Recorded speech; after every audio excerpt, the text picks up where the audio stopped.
بسم اللہ الرحمن الرحیم الحمد للہ المنزہ من امکان الکذب والصلاة والسلام علی رسولہ المنزہ من امکان المثل۔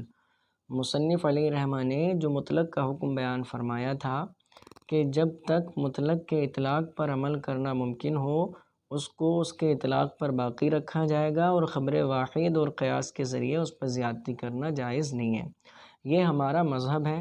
اس مذہب پر کچھ اعتراض ہیں جن کو مصنف علیہ رحمہ بیان کریں گے، پھر ان کے جوابات کو بیان کریں گے۔ اعتراض کیا ہے کہ آپ کہتے ہو کہ بھائی معترضین کا اعتراض یہ ہے، اس کا اجمال سن لیجئے کہ آپ کہتے ہو کہ کتاب اللہ کے مطلق کے اطلاق پر جب تک عمل کرنا ممکن ہو خبر واحد کے ذریعے اس پر زیادتی کرنا جائز نہیں ہے، مگر آپ نے دو مسئلوں میں خبر واحد کے ذریعے کتاب اللہ کے مطلق پر زیادتی کی ہے۔ وہ پہلا مسئلہ کیا ہے؟ فرماتے ہیں کہ اللہ تعالیٰ نے قرآن کریم میں ارشاد فرمایا وَامْسَحُوا بِرُؤُوسِكُمْ کہ تم اپنے سروں کا مسح کرو۔ تو کتاب اللہ میں جو آیت کریمہ کا حصہ ہے وہ مطلق بعض کے مسح کو ثابت کرتا ہے، یعنی سر کے بعض مطلق حصے کا مسح کرنا فرض ہے۔ ٹھیک ہے، تو اللہ تعالیٰ نے مطلق رکھا کہ مطلق بعض حصے کا مسح کرنا فرض ہے۔ اب اس میں یہ نہیں ہے کہ چوتھائی سر ہو، آدھا سر ہو یا پورا سر ہو، ایک بال ہو، دو بال ہو، مطلق بعض ہے، یعنی بعض حصہ ہے اور وہ بھی مطلق ہے۔ تو اللہ تعالیٰ نے مسح راس کو مطلق فرمایا اور تو آپ نے اس کو خبر واحد کے ذریعے مقید کر دیا۔ وہ خبر واحد کیا ہے کہ اللہ کے نبی صلی اللہ تعالیٰ علیہ وسلم ایک قوم کے کوڑا ڈالنے کی جگہ تشریف فرما ہوئے، تو آپ نے وہاں پر استنجا فرمایا اور وضو کیا، اور آپ نے پیشانی کی مقدار مسح فرمایا۔ پیشانی کی مقدار یعنی پیشانی کی مقدار کتنا ہوگا؟ چوتھائی سر کا مسح فرمایا۔ تو اس حدیث پاک کے ذریعے آپ کہتے ہو کہ چوتھائی سر کا مسح کرنا فرض ہے، تو یہ خبر واحد ہے۔ کتاب اللہ میں اللہ تعالیٰ نے جس کو مطلق فرمایا تھا آپ نے اس کو خبر واحد کے ذریعے مقید کر دیا، تو یہ آپ کا بنایا ہوا قاعدہ آپ ہی کے مسئلے سے ٹوٹ گیا۔ دوسرا کیا ہے؟ دوسرا یہ ہے کہ اللہ تعالیٰ نے فرمایا حرمت غلیظہ کی انتہا کے بارے میں کہ مسئلہ کیا ہے؟ مسئلہ یہ ہے کہ اگر شوہر اپنی بیوی کو طلاق مغلظہ دے دے تو اس کے اور پہلا والا شوہر چاہے کہ اس کو پھر سے اپنے نکاح میں لے آئے، تو اس کے لیے اللہ تعالیٰ نے فرمایا کہ وہ جب تک اس کو اس پہلے والے شوہر کے نکاح میں نہیں جا سکتی ہے حتیٰ تنکیح زوجن غیرہ، یہاں تک کہ وہ دوسرے شوہر سے نکاح کر لے۔ تو اللہ تعالیٰ نے کیا فرمایا؟ حتیٰ تنکیح زوجن غیرہ، کہ نکاح کر لے گی، نکاح کرنے کے بعد دوسرا والا شوہر طلاق دے دے، طلاق دینے کے بعد عدت کرے، اب پہلے والے شوہر کے نکاح میں جا سکتی ہے۔ تو آیت کریمہ میں اللہ تعالیٰ نے کیا ارشاد فرمایا کہ نکاح کر لے گی، حتیٰ تنکیح زوجن غیرہ، کہ وہ نکاح کر لے گی تو حرمت غلیظہ کی انتہا ہو جائے گی، حرمت غلیظہ ختم ہو جائے گی۔ تو کتاب اللہ میں تو اللہ تعالیٰ نے مطلق رکھا کہ مطلق نکاح کافی ہے حرمت غلیظہ کی انتہا کے لیے، اور آپ نے حدیث عسیلہ کے ذریعے مقید کر دیا دخول کے ساتھ کہ صرف نکاح کافی نہیں ہے بلکہ ضروری ہے کہ نکاح کرنے کے بعد دخول بھی ہو جائے، دخول ہونا ضروری ہے۔ تو کتاب اللہ میں اللہ تعالیٰ نے جس کو مطلق رکھا آپ نے اس کو خبر واحد کے ذریعے مقید کر دیا۔ وہ خبر واحد کیا ہے کہ حضرت رفاعہ رضی اللہ تعالیٰ عنہ کی بیوی حضور صلی اللہ تعالیٰ علیہ وسلم کی بارگاہ میں حاضر ہوئی، حاضر ہونے کے بعد عرض کی یا رسول اللہ، اور رفاعہ نے مجھے 3 طلاقیں دے دیں، تو میں نے عبد الرحمن بن زبیر سے نکاح کر لیا، تو میں نے ان کو کامل مرد نہیں پایا۔ میں مفہوم بیان کر رہا ہوں۔ تو اللہ کے نبی صلی اللہ تعالیٰ علیہ وسلم نے فرمایا کہ تو چاہتی ہے کہ رفاعہ کی طرف لوٹ جائے؟ تو انہوں نے عرض کیا ہاں یا رسول اللہ۔ تو حضور صلی اللہ تعالیٰ وسلم نے فرمایا کہ نہیں، یہاں تک کہ تو ان کے شہد کا ذائقہ چکھ لیں اور وہ تیرے شہد سے ذائقہ چکھ لیں۔ تو اس حدیث پاک کے ذریعے، اس خبر واحد کے ذریعے آپ نے دخول کی قید لگا دی، حالانکہ آپ ہی کا وضع کیا ہوا قاعدہ ہے کہ کتاب اللہ کے مطلق کے اطلاق پر جب تک عمل کرنا ممکن ہو خبر واحد کے ذریعے اس پر زیادتی کرنا جائز نہیں ہے۔ اور یہاں صرف نکاح کے ذریعے حرمت غلیظہ کے انتہا ہونے پر عمل کرنا ممکن تھا کہ نکاح ہو جاتا، دخول ہوتا یا نہیں ہوتا، اور جو ہے حرمت غلیظہ منتہی ہو جاتی، تو یہاں عمل کرنا ممکن تھا، لیکن پھر بھی آپ نے خبر واحد کے ذریعے اس کو مقید کر دیا، تو آپ کا بنایا ہوا قاعدہ آپ ہی کے مسئلے سے ٹوٹ گیا۔ اب ترجمہ دیکھ لیجئے۔ ان قیلہ اگر کہا جائے ان الکتابہ فی مسح الرأس یوجب مسح مطلق الباز، کہ بے شک کتاب مسح راس میں وہ مطلق باز کے مسح کو ثابت کرتی ہے، وقد قیدتموہ بمقدار ناسیہ، اور آپ نے اس کو مقید کر دیا ہے پیشانی کی مقدار بالخبر، خبر کے ذریعے۔ ایک اعتراض یہ ہو گیا۔ دوسرا اعتراض، والکتابہ مطلق فی انتہاء الحرمت الغلیظۃ بالنکاح، اور کتاب مطلق ہے حرمت غلیظہ کی انتہا میں نکاح کے ذریعے، یعنی نکاح کر لیا، حرمت غلیظہ ختم ہو گئی۔ وقد قیدتموہ بالدخول، اور آپ نے اس کو دخول سے قید کر دیا، بحدیث امرأۃ رفاعہ، حضرت رفاعہ رضی اللہ تعالی عنہ کی بیوی کی حدیث کی وجہ سے، اور اس حدیث کو حدیث اسائلہ کہا جاتا ہے۔ تو اب یہ دو اعتراض ہوئے جن سے بظاہر ایسا لگتا ہے کہ ہمارا جو مذہب ہے، جو قاعدہ ہے، وہ ٹوٹ رہا ہے۔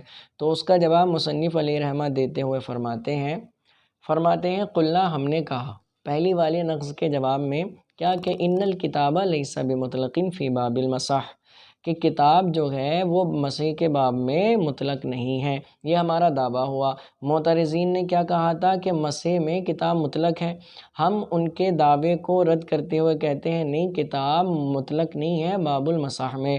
کیوں مطلق نہیں ہے؟ اب اس پر دلیل یہ ہے کہ فَإِنَّ حُكْمَ الْمُطْلَقِ أَن يَكُونَ الْآتِي بِأَيِّ فَرْدٍ كَانَ آتِيًا بِالْمَأْمُورِ بِهِ، کہ مطلق کا حکم یہ ہوتا ہے کہ مطلق کا حکم کیا ہے کہ کسی بھی فرد کو بجا لانے والا، مطلق کے کسی بھی فرد کو بجا لانے والا وہ مامور بھی کو بجا لانے والا ہوتا ہے۔ مطلق میں کیا ہوتا ہے کہ مطلق کے جتنے بھی افراد ہیں ان میں سے کسی بھی فرد پر آپ عمل کر لو تو مامور بھی پر عمل ہو جائے گا۔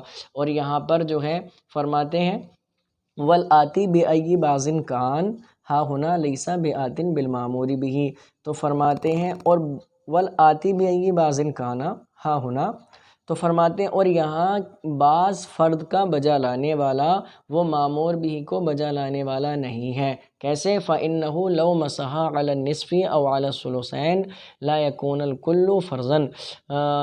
الْكُلُّ فَرْضًا، تو فرماتے ہیں کیوں؟ اس لیے کہ اگر اس نے آدھے سر پر مسح کیا یا 2/3 پر مسح کیا یا 1/4 پر کیا یا 5ویں حصے پر کیا وغیرہ ذالک، تو فرماتے ہیں تو یہ تمام کا تمام فرض نہیں ہو جائے گا۔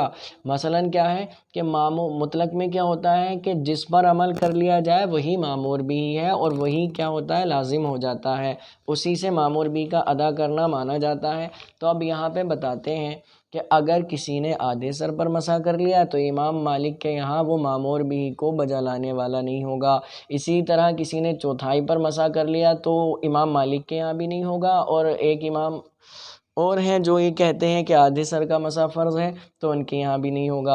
اور امام شافعی علیہ رحمہ کے یہاں کتنا ہے؟ 1 بال 2 بال پر مسح کرنا فرض ہے، تو ان کے یہاں اگر آدھے بال پر مسح کر لیا تو ان کے یہاں بھی مامور بھی پر عمل کرنے والا نہیں پایا جائے گا۔ اور مطلق میں کیا ہوتا ہے کہ کسی بھی فرد پر عمل کر لیا جائے مامور بھی پر عمل کرنے والا مانا جاتا ہے، اور یہاں پر ایسا نہیں ہے۔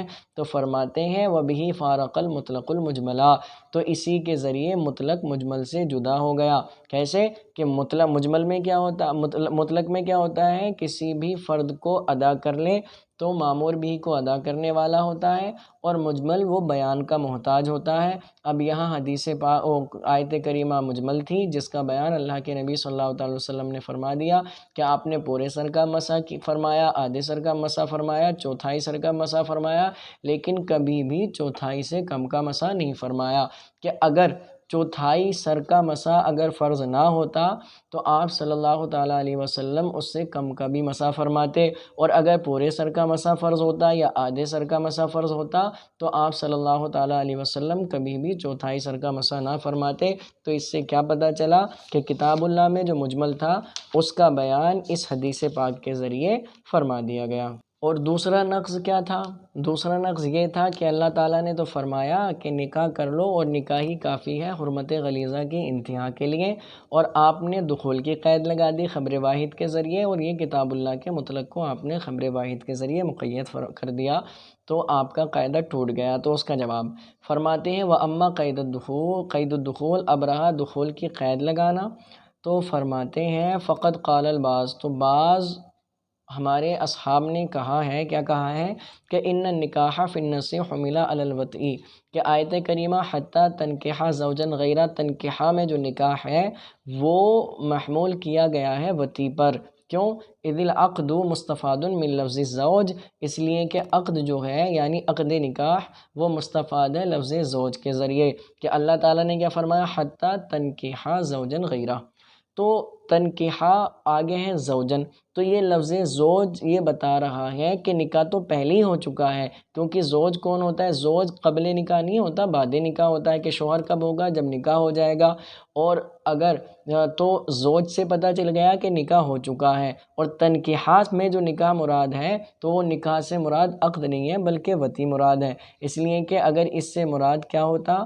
عقد ہوتا، تو اللہ تبارک و تعالیٰ فرماتا حتی تنکحا رجلا غیرہ، کہ یہاں تک کہ وہ دوسرے اس کے علاوہ دوسرے مرد سے کیا کر لے؟